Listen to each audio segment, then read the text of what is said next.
Então a gente vai começar, né, hoje. Vamos o nosso primeiro conteúdo, origem e instrumentos. É, Aonde vocês acreditam que teve origem o desenho técnico? Alguém quer colocar no chat aí? Ou deixa para mais para frente como interagir? Tá dormindo já? Qual a origem do desenho técnico que vocês acreditam? Europa, Carol.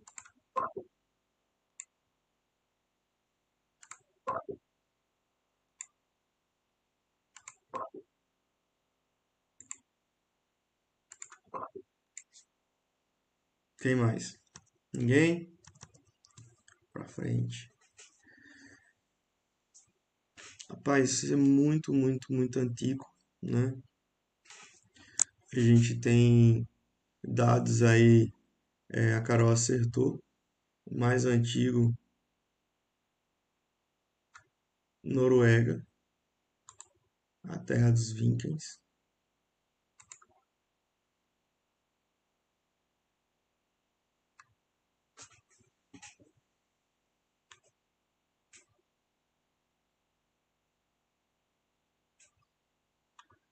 Então, assim, qual a origem?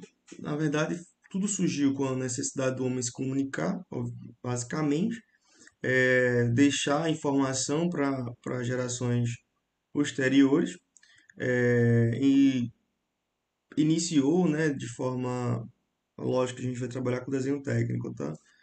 Mas tudo iniciou, né, com pinturas rupestres, com o objetivo, né, para representar basicamente sensações, medos, crenças, danças, na verdade passar, registrar essa informação, né, para posteriores. A gente tem, né, desde questão da caça, né, guerras, enfim, conquistas.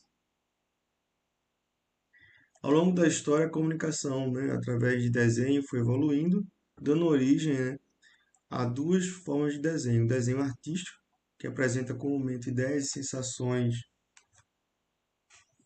estimulando, né, a imaginação do espectador. A famosa Mona Lisa, Deus e Adão. E o desenho técnico, que tem por finalidade a representação dos objetivos o mais próximo possível de uma forma de dimensões. Então a gente tem a caracterização, né, do observado no artístico, mas no técnico a gente precisa aí, né, de fato, esquematizar, né, detalhar de uma forma que qualquer pessoa que tenha o conhecimento dentro da área possa reproduzir aquilo que você está, né, querendo, projetando ou imaginando.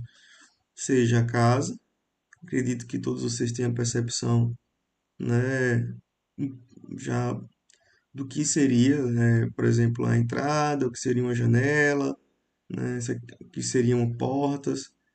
Então, essa caracterização aqui a gente vai ver posteriormente, mas são características, né, de janelas, aqui porta, e aí as descrições você consegue, né, sem necessidade de estar naquele lugar, naquele ambiente, de fato aí caracterizar como seria, desde objetos a lugares.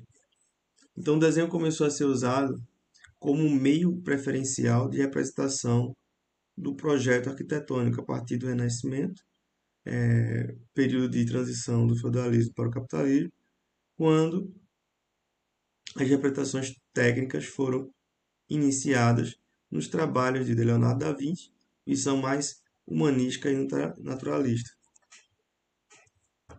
Um dos grandes avanços em um desenho técnico se deu à geometria descritiva de Gaspar Monge, que pesquisou e apresentou um método de representação da superfície tridimensional no objetivo da superfície bidimensional, que seria isso? É basicamente aquilo que a gente viu, né? A gente viu o banco ali representado, a gente viu uma casa. Então, são objetos tridimensionais que com o, o detalhamento técnico conseguimos aí, né, colocar isso em uma folha, em uma plataforma, representar.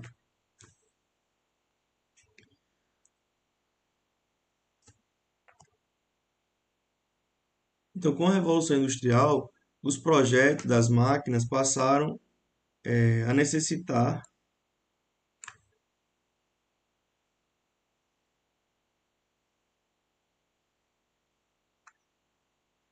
passaram a necessitar de maior rigor no detalhamento do projetista, necessitando de um meio comum para se comunicar.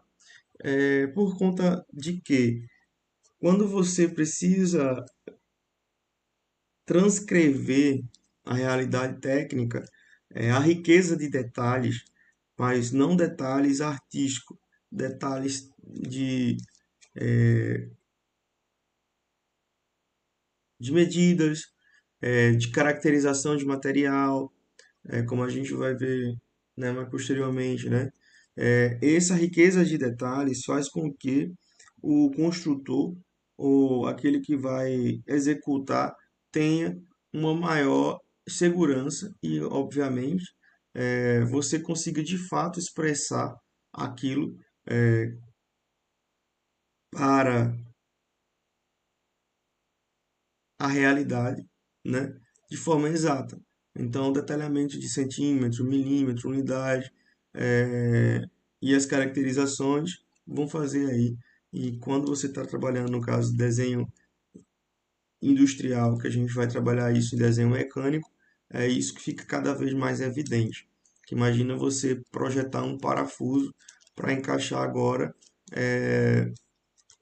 um pequeno parafuso no celular. Você precisa fazer o projeto desse parafuso e um detalhamento em riqueza muito grande para que quando é confeccionado ele simplesmente chegue e encaixe perfeitamente.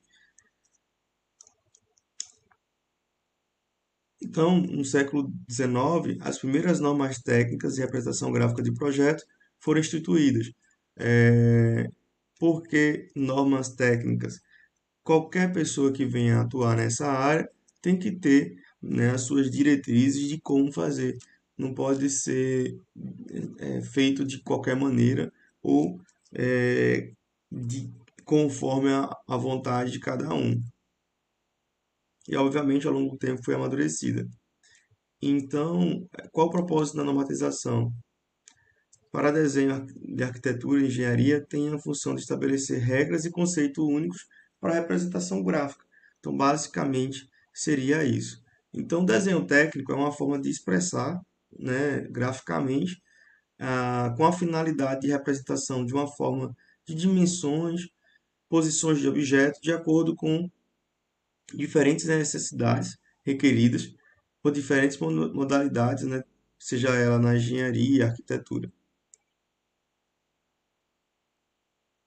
Então, a norma que rege o desenho técnico brasileiro é a BNT, a NBR 10.647, né, que foi desenvolvida em abril de 1989 e um pouco recente, né, que classifica o desenho técnico como quanto o aspecto geométrico, quanto ao grau de elaboração, quanto ao material empregado, quanto à técnica de execução e quanto ao modo de obtenção. Quanto ao aspecto geométrico, né, o desenho projetivo são desenhos resultantes de projeções do objeto em um ou mais planos de projeção, ou seja, você tem um cubo e você consegue colocar isso, né, projetado, descaracterizado dentro de de uma folha. Visões, desde que tenha, né, aí para desenho projetivo, você tem as vistas ortogonais e as perspectivas. As vistas ortogonais figuras resultantes de projeções ortogonais, de modo a representar com exatidão a forma do mesmo, com seus detalhes. E a perspectiva figura resultante do projeto isométrica ou cônica, com um único plano, sobre um único plano, com a finalidade de permitir uma percepção mais fácil da forma do objeto. Quanto ao aspecto geométrico, né, o desenho não projetivo são desenhos resultantes do cálculo algébrico e compreende os desenhos e representações gráficas tais como diagramas, fluxogramas e organogramas. Diagramas, desenhos nos quais valores funcionais são representados em sistema de coordenadas. Fluxogramas, representações gráficas de uma sequência de operações. Quadro geométrico e organograma, quadro geométrico que representa os níveis hierárquicos de uma organização. Quanto ao grau de elaboração, primeiro a gente faz um esboço, que é o estágio inicial, aquele rabisco, né, de campo, uma demarcação rápida ali, com as medidas anotadas. Depois a gente faz um desenho preliminar, né, que é um estágio intermediário. A gente já tem um pouco mais de cunho técnico. Aí a gente passa para o croquis, né, que é uma confecção à mão livre, onde já contém, né, todas as informações necessárias para a sua finalidade, e o desenho definitivo aí já vai ter todas as características, né, como escala, enfim. Então, em forma de fluxograma, o engenheiro ele faz o esboço para o desenhista, né, técnico, ou ele já pode fazer o desenho preliminar. Assim que aprovado, se depois de feito, ele vai para aprovação, né, seja do cliente, ou seja do operador, enfim. Se for aprovado, o desenho técnico definitivo, faz-se desenho técnico definitivo ou desenho técnico para execução. Se não for aprovado, ele vem aqui para o desenho preliminar. Então, esse croquis, ele justamente ele vai ficar aqui, né, nessa questão aqui de desenho preliminar. Aprovado ou não aprovado, aí a gente vai ter aqui, né, um fluxo para obtenção ou resolução dos mesmos. E a classificação do desenho técnico, né, quanto ao material empregado, a gente tem, né, no desenho o lápis, enfim, várias ferramentas. Quanto à técnica de execução, a gente pode utilizar tanto a mão livre, que é o que a gente vai começar agora, essa primeira, esse nosso primeiro período, né, a gente vai explorar essa parte do desenho à mão e posteriormente pretendo aí com vocês explorar essa questão de desenho em software.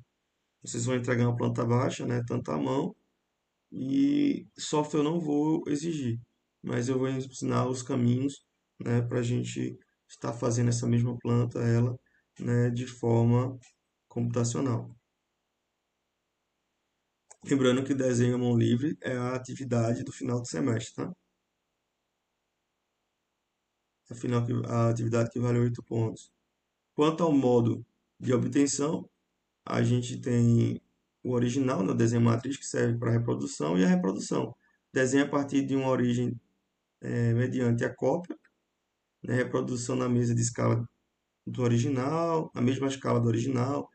Podemos fazer ampliação do projeto ou do desenho, como também a gente pode fazer a redução.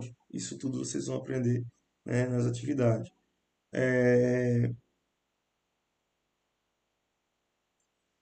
O lápis.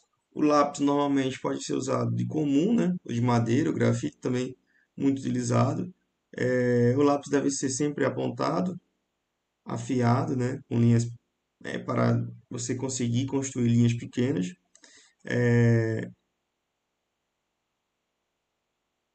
Ser limpo com algodão para você evitar aquele efeito do grafite, né, para não evitar borrar o desenho. Enfim, pode ser classificado por letras, números, de acordo com o grau de dureza do grafite, mas normalmente é utilizado, né, eu vou mostrar os materiais posteriormente, é utilizado lápis né, de ponta. Classificação por letras. O mais comum é o H, que é o lápis duro, e o B, o lápis macio. Essa classificação, né, precedida de números, dará a grandeza que vai de 6B, muito macio, a 9H, muito duro, sendo HB, né, a gradação intermediária. Então percebam que para o desenho técnico a gente tem só em lápis, né, uma diversidade, né, de opções, que isso influenciará diretamente, né, na qualidade, que eu posso dizer assim, né, na qualidade. Vai proporcionar para vocês mais alternativas para representar o que vocês querem de fato expressar, construir, né, de maneira mais eficiente e correta, né, exata. Quanto às linhas, né, quanto ao detalhamento, por exemplo, se a gente for fazer pensar numa planta baixa, na descrição de um móvel, na descrição do que é janela, do que é porta. Então, a, a ponta do grafite, a caracterização do tipo de dureza vai fazer com que vocês tenham aí, né, uma amplitude boa para expressar a ideia de vocês de forma técnica. Então a gente também tem, né, a questão do lápis, a classificação por número, né? Número um macio, número 2 médio, número 3 duro. Macio geralmente usado no esboço para destacar traços que devem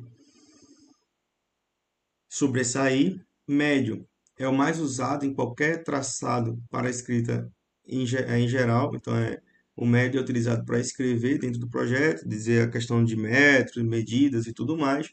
O duro usado em desenhos geométricos e técnicos. Por conta da sua rigidez, né, a dificuldade de errar quanto aos traços são bem menores. Classificação de grandeza de dureza, preste atenção, eu ainda estou só em lápis. Viu?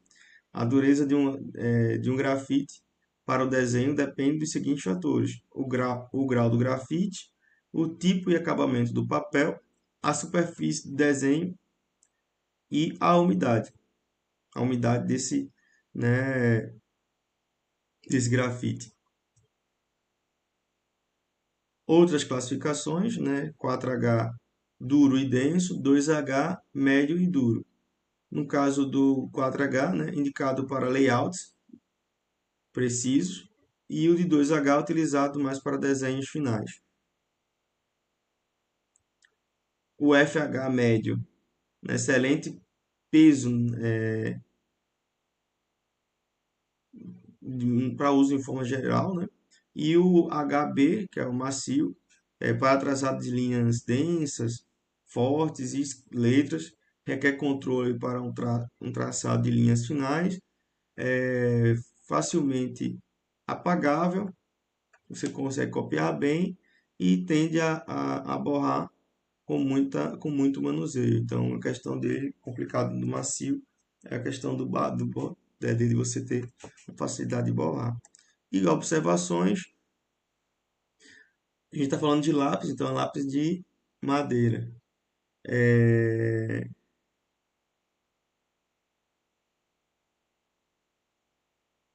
atualmente, lápis em geral, né? A madeira ou de ponta. Atualmente, é a mais prática o uso, é o uso de lapiseira. Recomenda-se de 0,5 a 0,9 como grafite HB. Todos os três tipos de instrumentos são capazes de produzir desenhos de qualidade. Sua preferência pessoal é uma questão de opção ou habilidade pessoal. Então, falando de lapiseira, né, lapiseira tradicional, deve ser um grafite. Está falando de lápis de madeira, agora a gente vai falar de lápis de ponta, que a gente chama no desenho técnico de lapiseira. Devido ao seu grafite relacionado espesso, ela é facilmente, né, ela facilita, né, o traçado de diversos pesos e linhas, enfim. Principalmente deve manter a ponta bem afiada né, até o desenvolver a habilidade de girar a lapiseira enquanto desenha. Lapiseira mecânica, utiliza-se uma mina de grafite que não necessita ser apontada. Ela é utilizada para traços e linhas nítidos e finos. Se girar suficiente durante o traçado, então estão disponíveis lapiseiras utilizando de 0,03 a 0,09 principalmente. E aqui a gente tem, né, o que eles chamam, que se chama de desenho técnico de lapiseira mecânica. Acredito que a grande maioria de vocês podem já possuir, né, que é esses lápis de ponta. A borracha, sempre deve ter utilizar borracha macia, né, compatível com o trabalho, que deve, para evitar danificar, né, a superfície do desenho, danificar a folha. Evitar o uso de borracha para tinta, aquelas borrachas que são duas cores, né, azul e vermelha, que dizem que a azul a azul é a vermelha que é para caneta. Essas daí costumam danificar. O próximo elemento que a gente vai trabalhar e usar no desenho técnico é o escalímetro, né? O escalímetro é um instrumento destinado para a marcação, né, de medidas na escala de desenho, podendo ser encontrado em duas gradações de escalas, mas a mais utilizada e recomendada em arquitetura é a marca de escala de 1:20, 1:25, 1:50, 1:75, 1:100, 1:125. Bem, o escalímetro é uma ferramenta muito utilizada e muito importante. Normalmente a gente costuma incentivar a aquisição do mesmo, né, dos engenheiros e futuros engenheiros, porque uma hora ou outra a gente está utilizando essa ferramenta, seja para ampliar ou reduzir um desenho, ou simplesmente averiguar, a,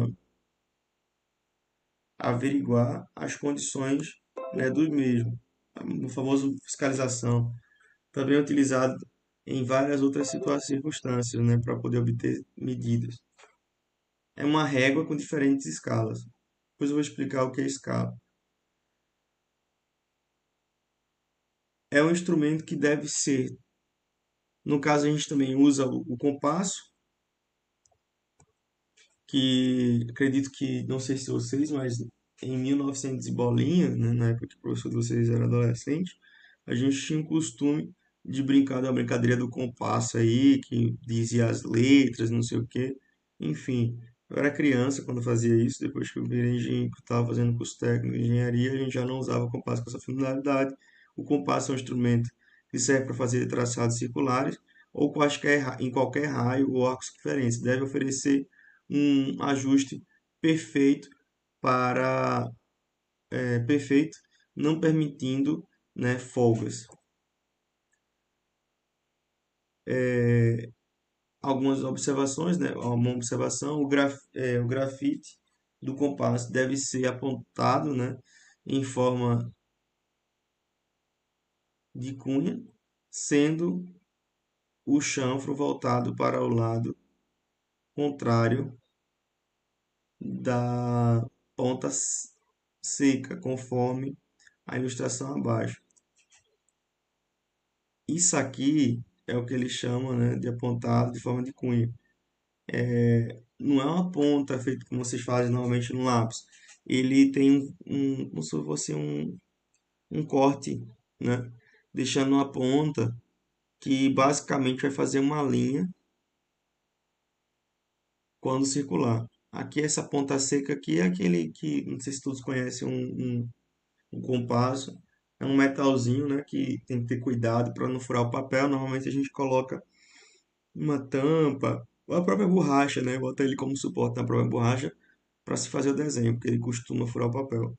E aqui o grafite a gente faz essa caracterização. Vamos para frente. Uma outra coisa muito utilizada, né, no desenho são os gabaritos. Gabaritos são formas, né, são moldes, que aqui eu descrevo para vocês que são chapas em plástico ou acrílico, com elementos diversos vazados que possibilitam a reprodução destes nos desenhos. Gabaritos de círculos é utilizado no traçado de pequenos círculos e raios pré-disponíveis. Outros gabaritos utilizados, né, são para equipamentos sanitários hidráulicos, formas geométricas e mobílias. Ou para que isso aqui, né, para descrição. Por exemplo, se você for fazer um corte, né, num desenho arquitetônico, você pode estar ali caracterizando, né, na parede o que é que tem. Então, tem esses modos aqui. É uma forma técnica de você transcrever. Aquelas pessoas que já têm, né, um dom mais artístico conseguem fazer isso aí sem precisar de muitas vezes desses moldes, mas comumente são utilizados.